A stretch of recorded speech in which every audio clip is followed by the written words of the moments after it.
Today is the 30th, and yes, it is. I'm sorry. I turned it off because I was doing grades. My bad. Today is the 30th, and the goal for today is for you guys to learn how to determine if two functions are inverses. Oh my God. And we will be doing this algebraically. I'm going to go caps lock mode on the pen here. So we are algebraically. Boy, I don't know that I've ever actually written out the word algebraically. That looks so weird to me. There are two ways generally in math to do things. There's algebraically and then there's graphically, and I'll kind of show you what I mean by each of those today. Shouldn't take too long. Graphically, I actually showed you this a long time ago. It's totally convenient that I spotted this earlier, but I'm sorry if I'm interrupting your notes, but do you remember the day I put this on the screen? Yeah. You got good memory if you do. You'll remember that I tried to show you what it means to be an inverse. And so if I gave you the red function and the blue function and said, are they inverses? You could verify that they're inverses, what we call graphically. And you could do that by picking a ton of points off of each one and showing that their X's and Y's got inverted. So like you'll remember like this point is -4, 0. And then you can see that if you juxtapose those numbers to 0, -4, you're like, hey, that same point inverted is on the other graph. So that would be how we would verify two functions being inverses graphically. But we're not going to take that approach today, the visual approach. We're going to take the algebraic approach. And so what I think I know about this is that the best way for me to get some buy-in from you on this is we're going to write a function, we're going to invert it, and then we're going to verify that they're inverses, and I'll show you how to do that. So I don't want to go too complex with our first one, so let's do something simple like f of x is equal to, I don't know, let's do like 1/3 of x minus 4.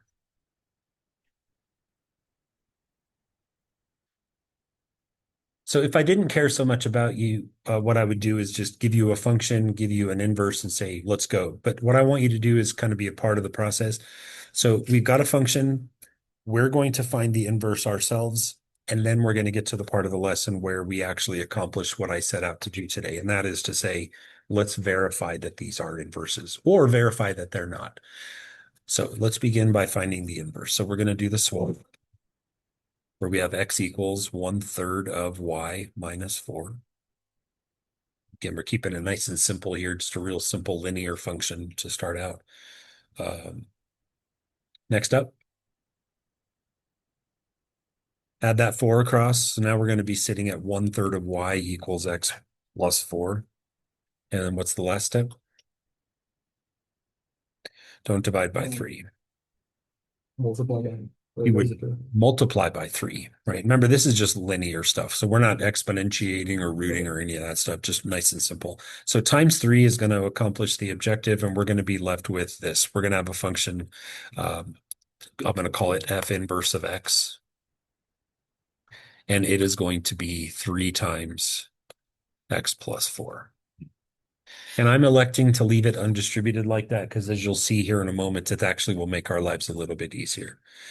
So there's kind of a spoiler alert here. Like you already know, because you were here, you helped me do it, that the two functions on the board are inverses. But what's going to happen to you in the new assignment tomorrow is I'm going to give you two functions and ask you, are they inverses? And so what we're going to do is we're going to do a composition. And the composition of two functions you've done before, it's where we essentially plug one function into the other. So if you want to, if it makes your life a little bit easier, I have no issues if instead of calling it f inverse of x, if you want to call it g of x. It doesn't matter to me. But the idea now is we need to do this to verify. Here comes 5 minutes into the lesson, the thing I need to say. If you're going to verify that two functions are inverses, you need to compose them both ways. You need to do f of g of x, and you also need to do g of f of x. And there's something that's going to happen both times.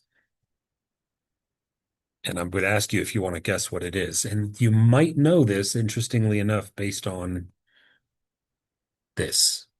So I'm just never would I have had never in years asked this question at this point in the lesson, but does anyone want to guess what happens when we compose two functions with each other if they were inverses to begin with? Pretty close. Yes. The answer to each of these problems is going to be X. And that's not coincidence. It just so happens that, like, when you compose those two functions, you're essentially saying, let's meet in the middle. And the middle, so to speak, is the compromise point. And all those points on that green line that went across are on the line, like Sutter said, y equals X. So let's see it with our own eyes that this is legit, that we just found two inverses. Let's verify that they're inverses. Um, let's do it. So to do f of g of x, you will remember that we take the function f of x and we go 1/3 of blank minus 4. Remember, if it says f of g, the outside function, like the daddy function, that's the one you write first. And then the embedded function is the one that will go into the big one.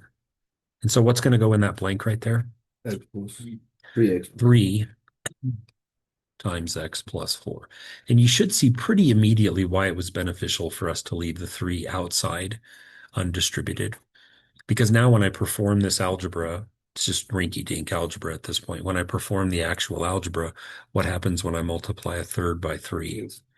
They cancel out. And I'm left now with just x plus 4 minus 4. And what do I get? X. I just get x. That is not enough information to say that these are inverses of each other. For reasons I'm not prepared right at this moment to try to answer, it has to go both ways. And I can come up with a more professional answer because inevitably someone's probably going to want to know, like, why isn't that enough? And you got to go both ways, okay? So composing f of g is like, okay, one down. By the way, if you did f of g and got something like 2x or negative 3x or x plus 4, you could stop right there. Because if one of them doesn't work, you're out. So that's kind of good when that happens, and that it'll save you a little bit of time. So we've composed f of g, and we got what we wanted. And now we're going to go the other way and do g of f. So to do g of f, you're going to start with the function g, which is 3 times blank plus 4, like this. And I almost feel like I need another little blank here, like this. And what's going to go in that innermost blank? 1/3 of x minus 4. And I'm going to take the second parentheses out. I don't think I need them. So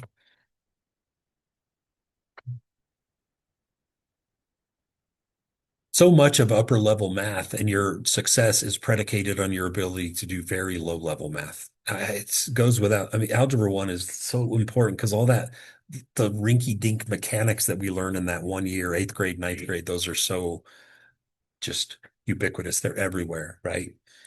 So the math of this one says that I can go ahead to perform the order of operations. I can actually clean up what's in the parentheses first, meaning I can take this negative 4 plus 4 and what happens? They just cancel. They're gone, right? And then the only math that's left is to take 3 times 1/3. And what is 3 times 1/3? 1, giving us x. That is how you perform a verification or a check, if you will, that two functions are or are not inverses of each other. Okay. Let's try something a little bit more complex now. So let's try, say, like a quadratic function, and we'll do something like f of x equals 2x squared plus 6. But I got it. So again, for you to be a part of this process, we're gonna invert ourselves. We're gonna take the bull by the horns and just kind of drive the ship out of the way. So let's find his inverse, and let's go ahead and call the inverse g of x. I think that the note I don't like doing like f of f inverse of x. I've always found that notation to be cumbersome. So if you like it, you're fine. But I'm just going to go f and g, whatever.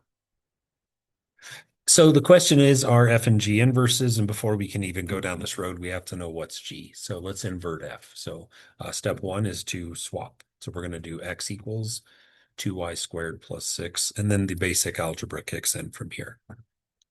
So what do we do first? Subtract 6. Subtract 6. So now we're looking at 2y squared equals x minus 6. What's the next step? Divide by 2. Divide by 2, which gives us x minus 6 over 2. And what's the final step? Oh, you gotta read it. Square root both sides. And so it leads us to the conclusion that our inverse function g is going to be the square root of x minus 6 over 2. And again, I know it's a bit of a spoiler because we did it ourselves, but it's part of the lesson is to say, hey, let's verify now that we've actually done this correctly. And so how do we verify again? By doing f of g. First, we're going to do f of g of x.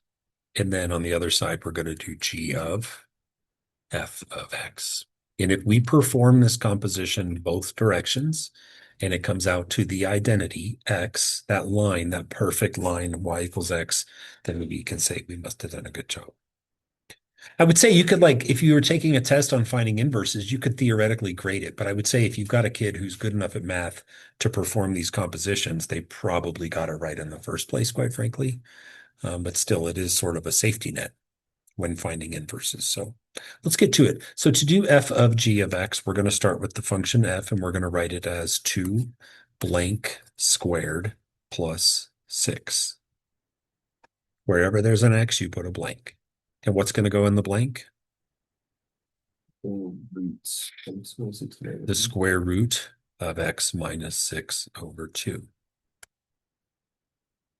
And then this would be a different conversation with like a 7th or an 8th grader, but like you've done enough math that your instincts are strong. You just know what happens next. Just do the math. Thanks.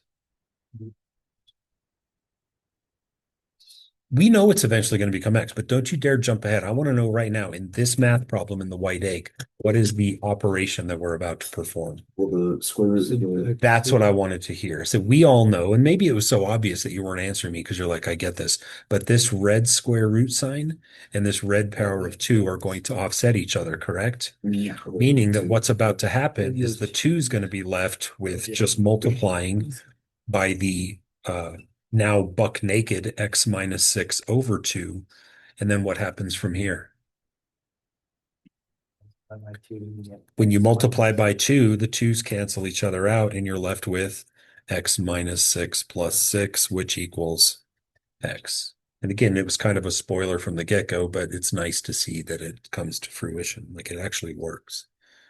Let's go the other way, and we'll be, I hope, we'll feel like going in either direction is something that we're comfortable doing. Sometimes you're putting a quadratic into a square root. Sometimes you're putting a cubic into a cube root. You guys are pretty darn good. I think you're going to do fine. Oops, I didn't mean to erase all of that stuff. I meant to erase. So let's do g of f of x. So that's going to start out as the square root of blank minus 6 over 2. So where the x used to be, I've left an awkward void. And what's going to go in that void? 2x squared plus 6. Good. 2x squared plus 6. And you just understand mechanically what to do. Just look for something obvious. What do you see? It's the division and multiplication. These 6s are just like, would you please cancel this out before you do anything stupid, right? I'm a plus 6, he's a minus 6. The order of operations says that you should clean the whole top of the fraction before you proceed. And the plus 6 and minus 6 are like, go ahead, take us, sacrifice us, get us out of here. So the 6 and the minus 6 go bye-bye, and we're left with this, the square root of 2x squared over 2. What do you do next?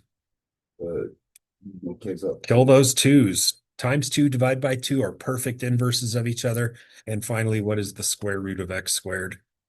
X. That is how you determine if two functions are inverses of each other. Got it? If you're working through the process tomorrow and you get to the end and one of them does not work, you just simply say they're not inverses of each other. And I also would like for you not to succumb to the urge. And again, I applaud using your brain. But what I don't want is for you to have some function f of x and some function g of x, and then just look at them and say they're not inverses. And when I say, well, how did you do that? You're like, well, because there's a 5 there and there's a 4 there. Like, I really want you to embrace the process as we learn this of, even if your gut, your spidey sense tells you no go, carry on, proceed. I want to see it through to the end. Okay. So that's what you'll be doing tomorrow is I'm going to add on an assignment that has composition verification. Are these functions inverses? Are they not inverses? So for the rest of the period today, you can continue working on, are they like assignment 13, 12? 37. Okay, I see your guys' input is completely utterly. I believe it's 37. Think it's more than 30. Shoot, it might be 50. Yesterday's Well, because you Wilson. yesterday's assignment 929 was assignment 14 on Delta Math. So at this point, that's what you should be working on. I'll leave the recording alive, paused. So if you have any questions, you can ask.